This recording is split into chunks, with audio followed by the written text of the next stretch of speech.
Hybrid குட்டை ரக தென்னை மரம். இப்போ பார்த்தோன்னா நம்ம நாடு வச்சு ஒரு கண்டு வைக்கிறோம் அப்படின்னா ஒரு 5 வருஷத்துலேருந்து 7 வருஷம் கழிச்சு தான் அது பலனே கொடுக்கும். இப்போ பார்த்தோம்னா இது குட்டை ரகத்தில் பார்த்தோம்னா 1.5 வருஷத்துலேயே கொடுத்துருது. 2 வருஷத்துலேருந்து நம்ம சராசரியாக காய் வெட்டிக்கிட்டே இருக்கலாம். அதேமாதிரி பார்த்தோன்னா இது வந்து இளநிக்கு நல்லா டிமாண்டாக இருக்குது. இளநிக்கு நல்ல விலையும் தர்றாங்க.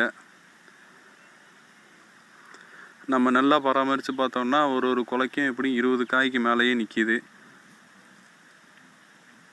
இதில் பார்த்தோம்னா நமக்கு நோய் தாக்கம்னு பார்த்தோன்னா வண்டு தாக்குதல் நிறையாவே இருக்குது.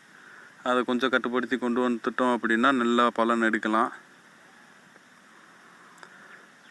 எப்படியும் அந்த கொலையெல்லாம் பார்த்தோம்னா கீழே வெயிட்டு தாங்காமல் தொங்கிட்டு அந்த மண் தரையில் போகிறனால அந்த காய் வந்து சிறுத்து போகுது. அதனால் பார்த்தோன்னா நம்ம கயிறு போட்டு கட்டியிருக்கோம். கயிறு போட்டு கட்டுறதுனால பார்த்தோன்னா அந்த காய் வந்து கீழே வந்து ஊண்டாமல் நல்லா அது பாட்டுக்கு மரத்து தரையை விட்டு மேலே நிற்கும். அதனால் காய் கொஞ்சம் நல்லா தடிமனாக இருக்கும், சுருங்காது.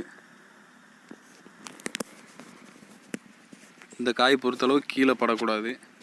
கீழே மண் தரையில் பட்டுச்சு அப்படின்னாலே ரொம்ப சுருங்கி போயிடுது. காய் பார்க்குறதுக்கு கொஞ்சம் தவுண்டு போன மாதிரி ஆகி போயிடுது.